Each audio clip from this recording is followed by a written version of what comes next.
And they knew it at some level. Rob Reiner knew it, and so did Nick, and probably Michelle and Romy and Jake, the other brother, too. Jake Reiner truly believed this Christmas would be the one to bring his family back together. He had everything planned out perfectly. The dinner table set, lights softly glowing, music playing just right. In his mind, it was going to be the night that healed the distance. The moment his parents would all sit together again in their Brentwood home, like old times. But then December 14th hit, and everything shattered in seconds. One phone call flipped his world upside down. His parents, Rob Reiner and Michelle, were gone, and the name connected to it left him speechless. It was his younger brother, Nick Reiner, the same brother Jake had promised to always protect.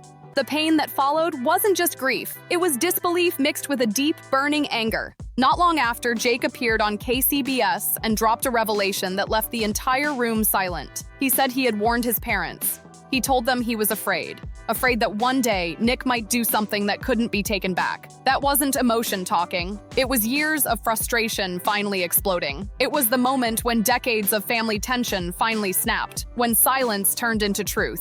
Jake broke open the reality that had been hidden for too long. The favoritism, the constant excuses, the loyalty that always shielded Nick no matter what. It didn't happen overnight. It built up slowly, mistake after mistake, until the family couldn't hold together anymore. So when Nick called from custody, crying, claiming innocence, begging for help with bail, Jake didn't give in. He said no, not out of cruelty, but because deep down, he knew the family had been breaking for years, and this time, there was no way to piece it back together. By December 17th, Los Angeles felt quiet and heavy under the gray winter sky, like the city itself was holding its breath. As Nick climbed the courthouse steps, cameras flashing all around, Jake sat under the harsh studio lights at KCBS. The same place he'd dedicated most of his life to.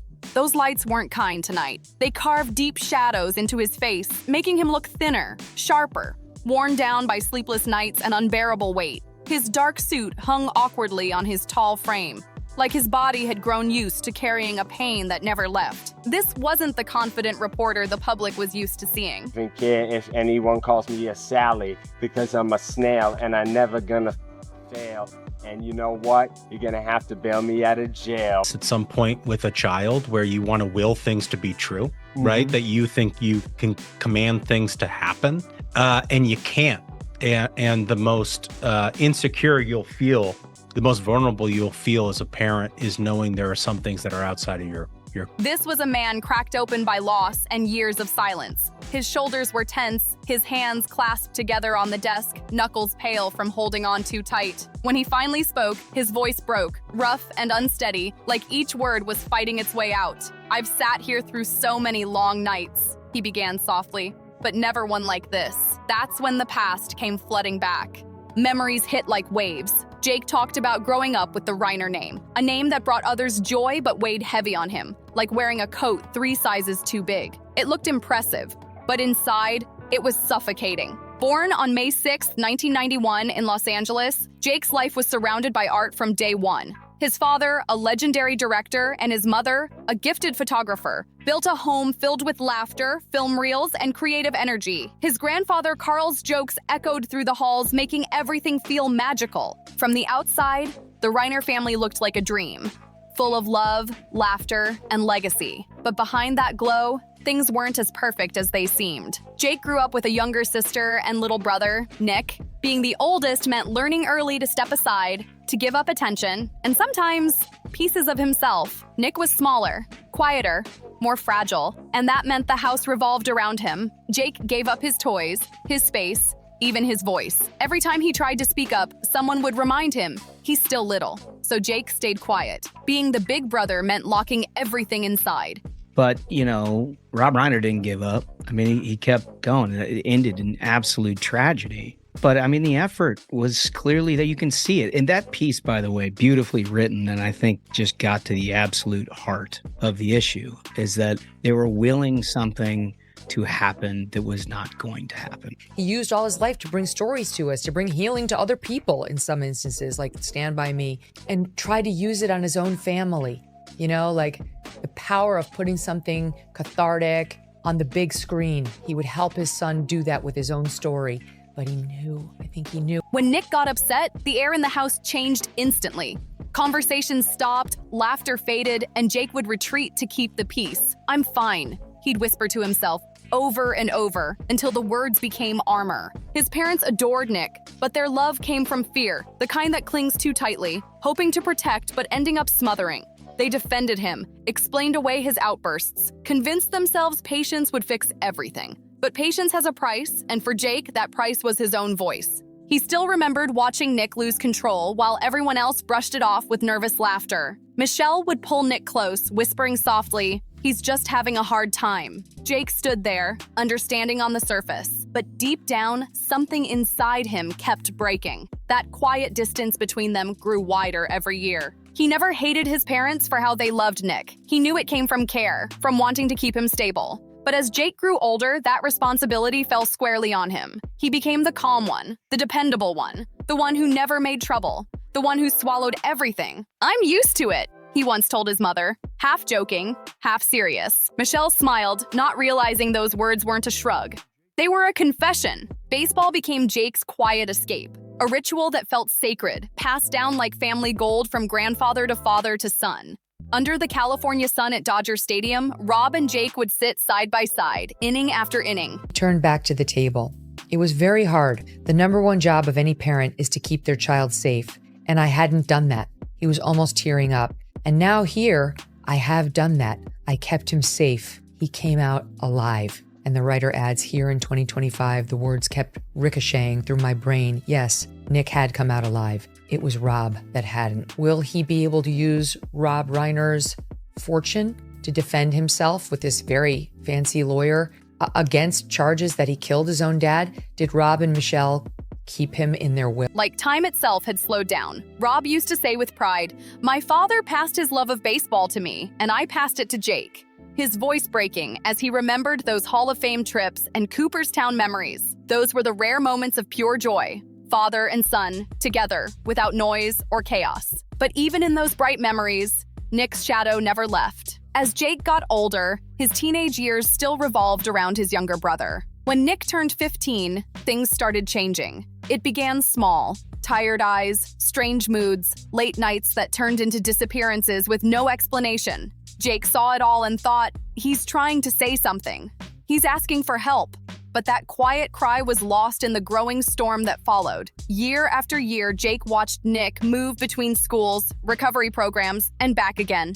Each time, Nick promised, "I'll do better, for real." Jake wanted to believe, so did Rob and Michelle. But deep down, he was terrified because they'd believed too many times before. The hardest part wasn't just watching Nick's struggles, it was watching their parents fade under the weight of it. Rob aged fast, shoulders slumping under constant worry. Michelle lived in a cycle of hope and dread, waiting for a call or a text that Nick was safe somewhere out there. Every day became a battle between faith and heartbreak. One night, Jake overheard his mom whisper, trembling, "As long as he's still breathing, I won't give up." Those words cut deep. Love mixed with desperation so raw, it almost hurt to hear. There were nights when Nick came home completely out of control. Jake watched Rob step in, shielding both sons, trying to hold the family together. Michelle would cry quietly in the next room, hiding it so Nick wouldn't see. That's when Jake realized this wasn't normal family life anymore. They weren't living. They were surviving, one moment at a time. "We have to save him," Rob once said firmly, and Jake stayed silent. Inside, one question haunted him. Who saves the ones doing all the saving? As the years passed, Jake learned to observe quietly, taking in everything without saying much. The thought of leaving home started to creep in, not to run away, but just to breathe again. Fame didn't tempt him. It scared him. Living publicly while hiding private chaos felt impossible. He remembered standing backstage once, watching bright lights hit everyone else, asking himself quietly, what if this path isn't mine? That question never left him. So even with the powerful Reiner name, Jake didn't chase Hollywood like people expected. He built his own lane, something real. But spend time with your kids, you know? I mean, this is a perfect example. Before it's too late. Yeah, and do it early. Yeah. They've got to know like you're there. Now, like our kids are 16, 14, and 12. And we've been doing this their whole lives. But like, have dinner with your children, ideally 7 nights a week. Yep. No, I'm not kidding. Yep. Don't commit them to a sport that makes that impossible. Like at least 5 nights a week, sit with them, drive them to school, like spend the time. This has to be prevented before the drug problem and the 15 or 18 rehabs. Like At that point, and I've talked to so many parents of like seriously drug-addled kids. I don't know how to say this without sounding really brutal, but like at that point, the kid becomes... He enrolled at Syracuse University to study broadcast journalism, and for the first time, something clicked. Walking into a newsroom lit a fire inside him. Storytelling, truth, purpose, it all made sense. "I only have one other passion," Jake once said, "a passion for news."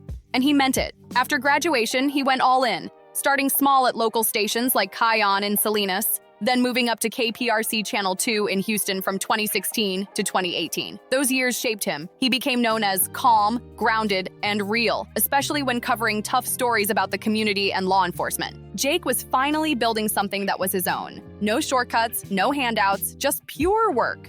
From small-town reports to major live broadcasts, he earned his place inch by inch. His steady voice and clear focus made viewers trust him. But when the cameras shut off, that old emptiness crept back in. Night after night, in the silence of his apartment, the weight returned. Even after joining KCBS and KCAL in Los Angeles, Jake never used his last name for advantage. He built everything brick by brick, the hard way. Respect didn't come from legacy. It came from showing up every single day. And through it all, one thing never changed: baseball. That sacred bond never broke. To keep it alive, Jake co-hosted the Incline Dodgers podcast with close friends, holding on to the one thing that still felt like home. Every episode of the Incline Dodgers podcast was loud, funny, and full of real passion. But for Jake, it was never just about baseball. It was about holding on to family memories that once meant everything. When he talked about KCBS, you could see the shift in him instantly.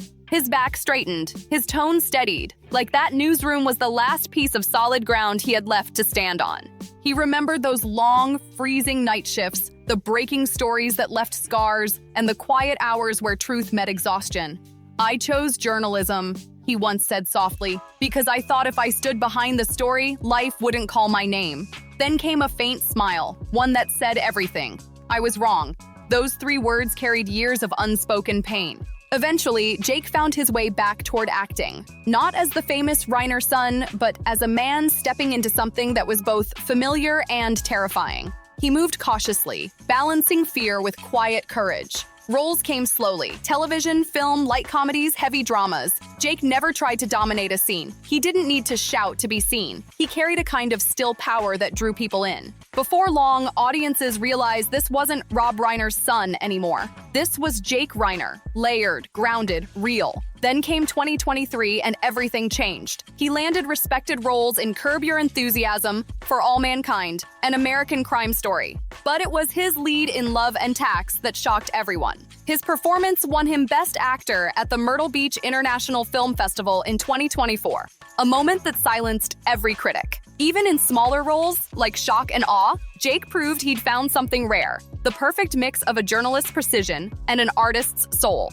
The hardest confession Jake ever made on air came quietly. He said that during those silent breaks between takes, his thoughts always drifted back to his parents.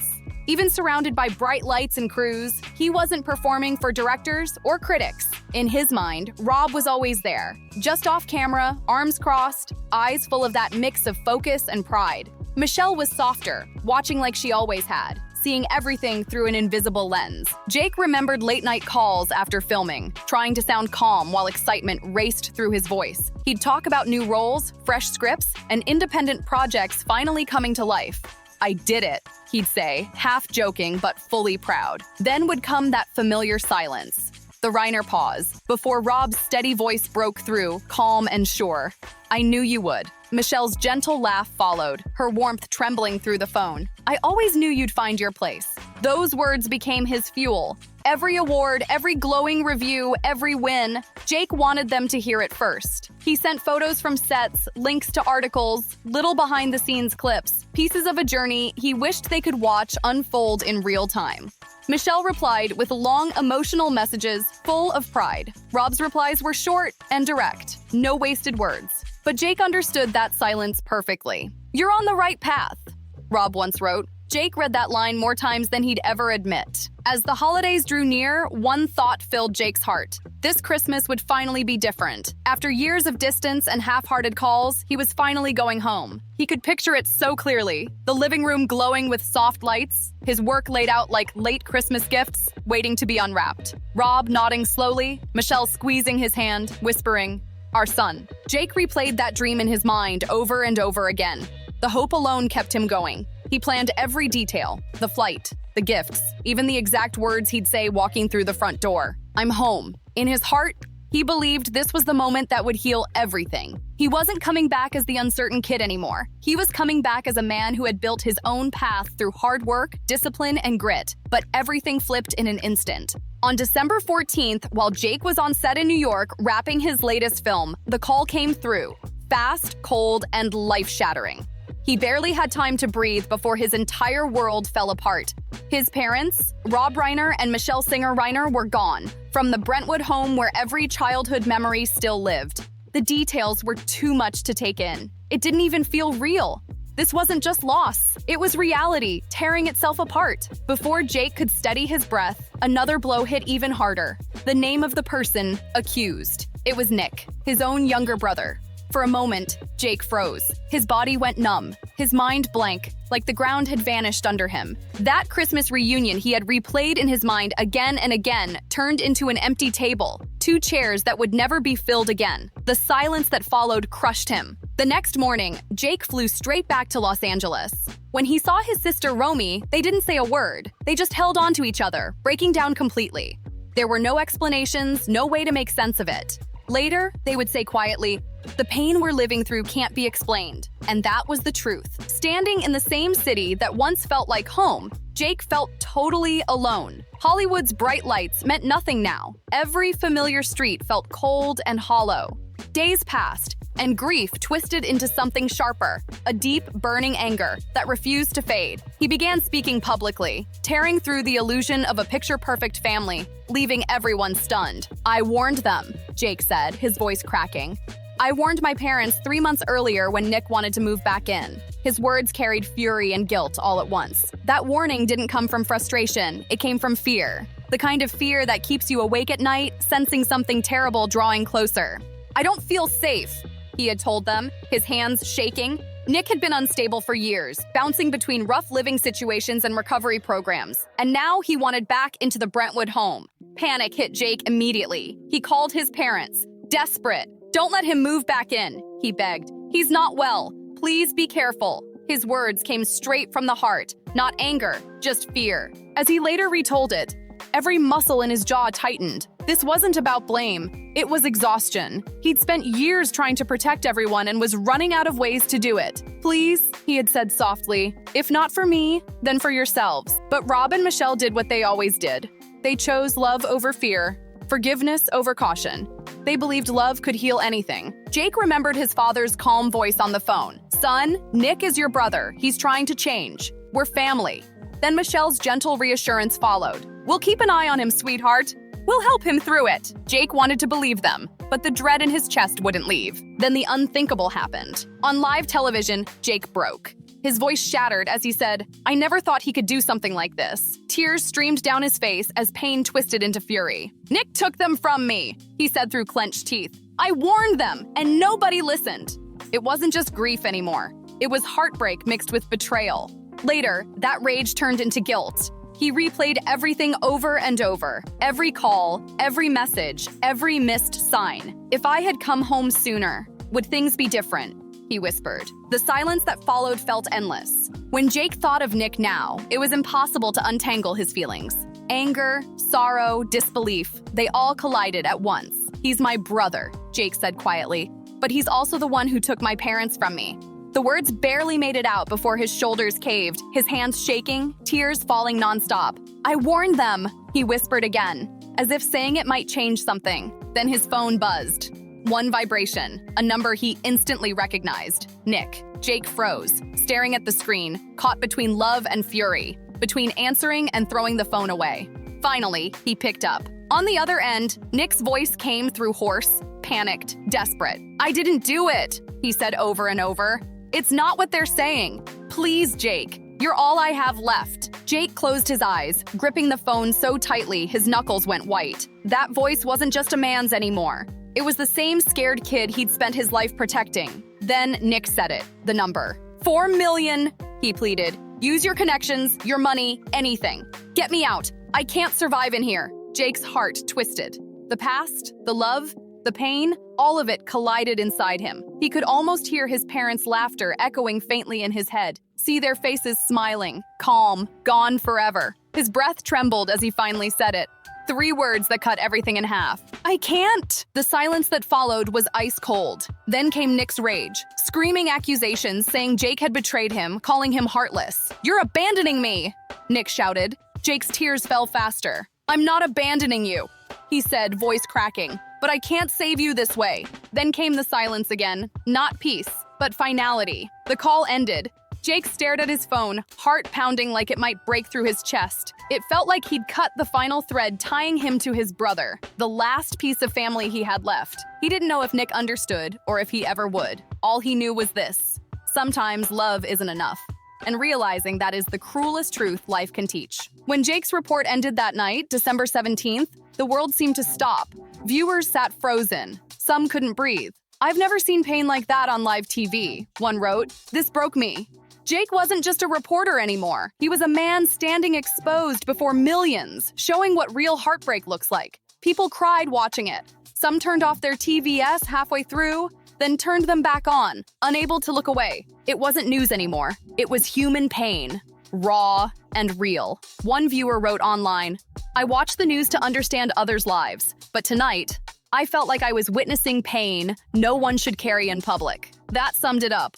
Across the internet, the reaction wasn't chaos. It was silence, empathy, unity. On one side, collective grief for Rob Reiner, whose work brought generations of joy. On the other, heartbreak for Jake and Romy, left to carry the kind of wounds no one prepares you for. They didn't just lose their parents, one viral comment said.